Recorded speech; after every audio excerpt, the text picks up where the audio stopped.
Hello সবাইকে। আজকের এই ক্লাসে আমরা বায়োস্ফিয়ার রিজার্ভ সম্পর্কে পড়ব। তো বায়োস্ফিয়ার রিজার্ভের প্রথম পয়েন্ট আমাদের হবে, এটি একটি ইনসিটু কনজারভেশন সাইট। আমি লিখি ইনসিটু কনজারভেশন সাইট। এর মানে কি? এর মানে হলো যে ওয়াইল্ড লাইফ আছে তাদেরকে আমরা ওদের ন্যাচারাল হ্যাবিটেটের মধ্যে বেসিক্যালি কনজার্ভ করি। Wild life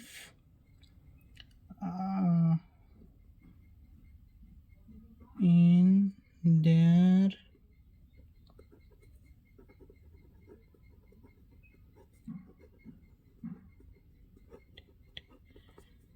conserve wildlife in their natural habitat। তো এটা খুব, তো এক্সাম দিক থেকে এটা খুবই গুরুত্বপূর্ণ। বায়োস্ফিয়ার রিজার্ভ একটা ইনসিটু কনজারভেশন সাইট। সেকেন্ড পয়েন্টে আমরা শিখব যে ডেফিনেশন কি বায়োস্ফিয়ার রিজার্ভের। তো বায়োস্ফিয়ার রিজার্ভ হলো একটি large area, it is an এটি একটি লার্জ এরিয়া যেখানে আমরা ওয়াইল্ড লাইফ, প্ল্যান্টস, অ্যানিমাল এবং ট্রেডিশনাল লাইফ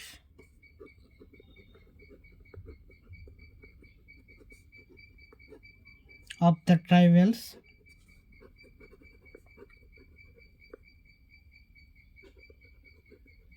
are protected। তো বায়োস্ফিয়ার রিজার্ভ কি? বায়োস্ফিয়ার রিজার্ভ হলো এমন একটি লার্জ এরিয়া যেখানে আমরা ওয়াইল্ড লাইফ, গাছ, প্ল্যান্টস, অ্যানিমাল, আদার অ্যানিমাল এবং ট্রেডিশনাল লাইফ অফ ট্রাইবালসকে প্রোটেক্ট করা হয়। ঠিক আছে, এবার আমরা বায়োস্ফিয়ার জোন সম্পর্কে জানবো। তো পয়েন্ট লেখো বায়োস্ফিয়ার জোন। তো বায়োস্ফিয়ার জোন কয় প্রকার? এটি 3 প্রকার, 3 টাইপস। তো তোমার মানে কোশ্চেন আসতে পারে কি কি 3 টাইপ। তো আমাকে আমার সাথে সাথে আঁকো। কোর এরিয়া, তারপরে আমার আছে বাফার এরিয়া, তারপরে আমার আছে ট্রানজিশন এরিয়া। তো পয়েন্ট লিখো। কোর এরিয়া কি? Core zone. কোর জোন হলো ইনার মোস্ট জোন, আমি লিখি ইনার মোস্ট জোন, যেখানে ইনার মোস্ট জোন যেখানে হিউম্যান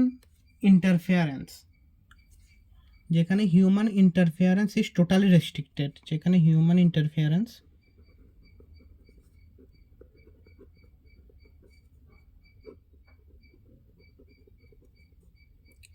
স্ট্রিক্টলি restricted বা prohibited,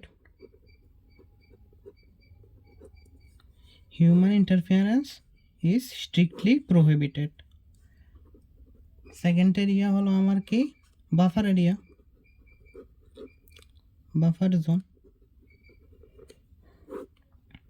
তো বাফার জোন কি? বাফার জোন হলো আমার সেকেন্ড এরিয়াটা। humans are allowed only for research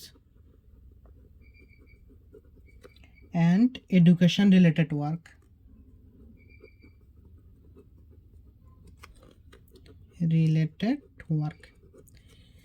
তো সেকেন্ড জোনটা হলো আমার বাফার জোন, যেখানে হিউম্যানরা এলাও কিন্তু শুধুমাত্র রিসার্চ আর এডুকেশন রিলেটেড ওয়ার্কের জন্য। তো তারপর জোনটা কোনটা? তারপর টোনটা আমার ট্রানজিশন জোন। দেখা যাচ্ছে কি?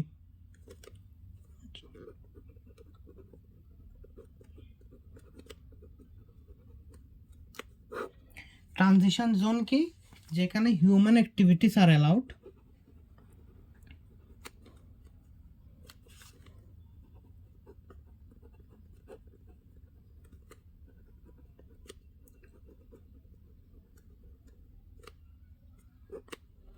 Like crop,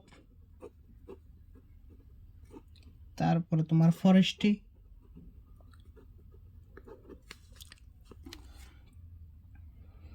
and settlements.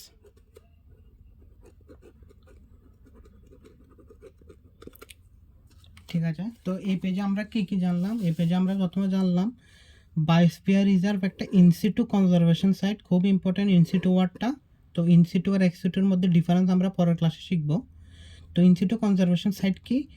এখানে তোমার যে ওয়াইল্ড লাইফ আছে ওদেরকে কোথায় কনজার্ভ করা হয়? ওদের ন্যাশনাল হ্যাবিটেটের মধ্যে কনজার্ভ করা হয়। তারপরে আমরা বায়োস্ফিয়ার রিজার্ভের ডেফিনেশন শিখলাম, এটি একটি লার্জ এরিয়া যেখানে ওয়াইল্ড লাইফ, প্ল্যান্টস, অ্যানিম্যাল এবং traditional life of tribals are protected. তারপর আমরা বায়োস্ফিয়ার এরিয়ার জোনগুলি শিখলাম। জোন, বায়োস্ফিয়ার এরিয়ার কটা জোন আছে? 3টে জোন আছে। কি কি? ইনার মোস্ট কোর, তারপরে আছে আমার বাফার, তারপরে আছে আমার ট্রানজিশন জোন। তো ইনার মোস্ট জোনটা কোনটা? ওটা হলো কোর, যেখানে হিউম্যান ইন্টারফিয়ারেন্স আর স্ট্রিক্টলি রেস্ট্রিক্টেড বা প্রোহিবিটেড। সেকেন্ড জোন আছে আমার বাফার জোন, যেখানে human allow but only for research and educational work. 3 নম্বরে আছে আমার ট্রানজিশন জোন, যেখানে human activities totally allowed, like crop করবে, ফার্মিং করবে, ফরেস্ট্রি করবে এবং সেটেলমেন্টের জন্য ওটা অ্যালাউড। ঠিক আছে,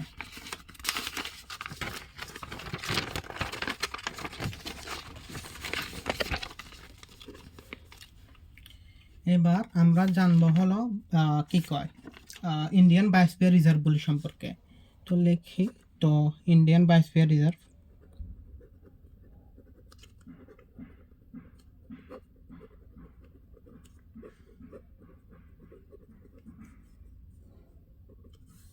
রিজার্ভ এসিআর ভিই।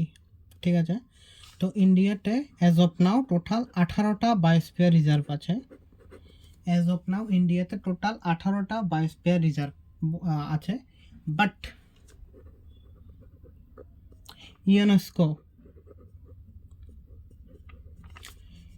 ইউনেস্কো টোটাল 13টাকে পারমিট দিয়েছে, মানে 13টার ভ্যালিডিটি, ইউনেস্কোর আন্ডারে 13টারই ভ্যালিডিটি আছে। তো যদি কোশ্চেন আসে ইন্ডিয়াতে টোটাল বায়োস্ফিয়ার রিজার্ভ কটা? 18টা। ইউনেস্কোর হিসাবে কটা? ওটা হলো আমার 13টা। খুব ইম্পর্ট্যান্ট, ইন্ডিয়াতে টোটাল 12টা বাট ইউনেস্কোর হিসাবে 13টা। তো ইউনেস্কোর 13টা কি কি ওটা আমাদের জানতে হবে। তো 13টা জানতে হবে না, আমরা নর্থ ইস্টেরগুলি জানবো আর কিছু ইম্পর্টেন্টগুলি জানবো। ঠিক আছে, তো বায়োস্ফিয়ার রিজার্ভ আন্ডার ইউনেস্কো, তো ইউনেস্কো বায়োস্ফিয়ার রিজার্ভ MAB প্রোগ্রামের আন্ডারে আসে। ইউনেস্কোর বায়োস্ফিয়ার রিজার্ভগুলি MAB প্রোগ্রামের আন্ডারে আসে। MABর ফুল ফর্ম জিজ্ঞাসা করতে পারে, হোয়াট ইজ MAB? MAB খুব ইম্পর্টেন্ট। MABর full form man and biosphere reserve, man and biosphere reserve, MABর ফুল ফর্ম। তো MAB প্রোগ্রাম কত সালে পাস হয় ওটাও খুব ইম্পর্টেন্ট, 1971-এ MAB প্রোগ্রাম পাস হয়। আর MABর full form man and biosphere reserve. তো একে একে শুরু করি আমরা। তো ফার্স্ট বায়োস্ফিয়ার রিজার্ভকে আমি বিপি লিখে ফেলেছি, বিআর লিখে ফেলেছি, সরি। তো ফার্স্ট বায়োস্ফিয়ার রিজার্ভ হলো আমাদের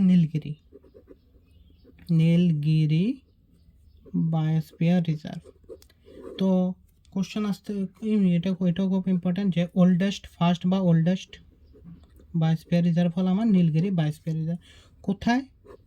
এটা কেরালা,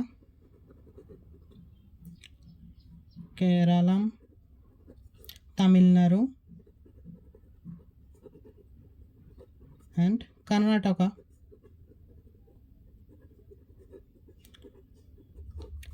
তো এটাকে তোমরা কেকেটি এভাবে মনে রাখতে পারো, কেরালাম, কর্ণাটকা, তামিলনাড়ু। তো সেকেন্ড পয়েন্টে আমরা লিখব আমাদের লার্জেস্ট বায়োস্ফিয়ার রিজার্ভ বিহার। তো লার্জেস্ট বায়োস্ফিয়ার রিজার্ভ হলো রন অফ কচ্ছ।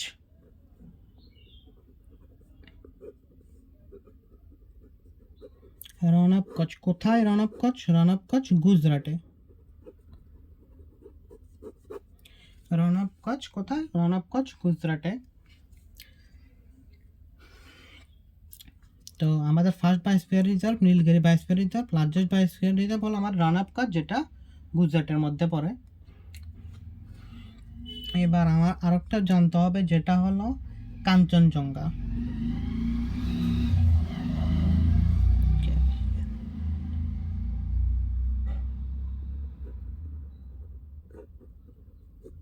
কাঞ্চনজঙ্ঘা স্পেলিংটা দেখে নেবে। কাঞ্চনজঙ্ঘা সিকিমে।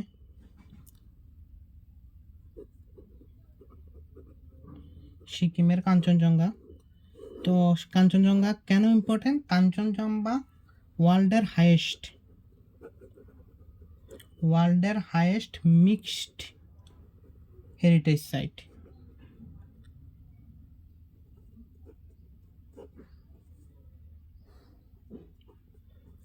Under UNESCO. কাঞ্চনজঙ্ঘা কোথায়? সিকিমে। কাঞ্চনজঙ্ঘা বায়োস্ফিয়ার কত সালে যুক্ত হয় ওটা যদি জানতে চাও, কাঞ্চনজঙ্ঘা মানে ইউনেস্কো তার লিস্টে কাঞ্চনজঙ্ঘা কত সালে যুক্ত হলো, ওটা হলো 2008 সালে। আর কাঞ্চনজঙ্ঘা কেন ইম্পর্টেন্ট? কাঞ্চনজঙ্ঘা ইউনেস্কোর আন্ডারে ওয়ার্ল্ডের হাইয়েস্ট মিক্সড হেরিটেজ সাইট। ঠিক আছে, এবার আমরা জানবো নর্থ ইস্টের বায়োস্ফিয়ার রিজার্ভগুলো সম্বন্ধে। বায়োস্ফিয়ার রিজার্ভ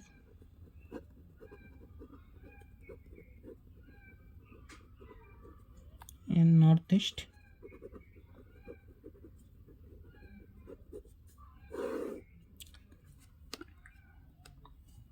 তো প্রথমে আমার কাঞ্চনজঙ্ঘা সিকিমে কি আছে? কাঞ্চনজঙ্ঘা।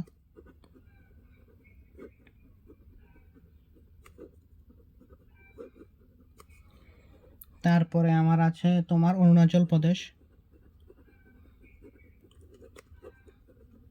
অরুণাচল প্রদেশে কি কি আছে? অরুণাচল প্রদেশে আছে আমার দিহাং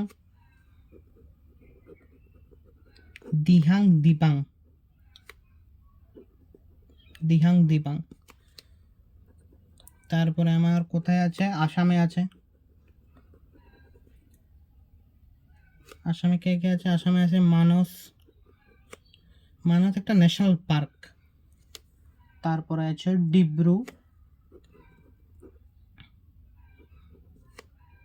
ডিব্রু সাইখোমা এমন কিছু। তো তোমরা এই স্পেলিংটা একবার দেখে নেবে।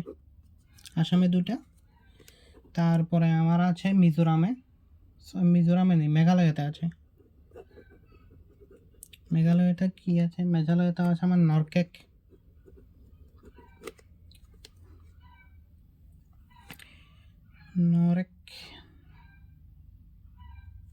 স্পেলিংটা নকরে কেমন স্পেলিংটা, এটা দেখে নেবে। তো মেঘালয়। তাহলে আমার নর্থ ইস্টে টোটাল কটা হলো? নর্থ ইস্টে আমার 1 2 3 4 5টা। নর্থ ইস্টে টোটাল বায়োস্ফিয়ার রিজার্ভ আছে 5টা। এবার একটা কারেন্ট অ্যাফেয়ার্সও দেখে নাও, ইম্পর্টেন্ট আছে। লেটেস্ট বায়োস্ফিয়ার রিজার্ভের কথা বলছি আমি। 2025 সালে একটা বায়োস্ফিয়ার ইউনেস্কো একটা বায়োস্ফিয়ার রিজার্ভ ঘোষণা করে, যেটা হলো কোল্ড ডেজার্ট বায়োস্ফিয়ার রিজার্ভ। খুব important, cold dessert biosphere reserve. তো এটা আসতে পারে কোন স্টেটে? এটা হলো আমার হিমাচল প্রদেশ।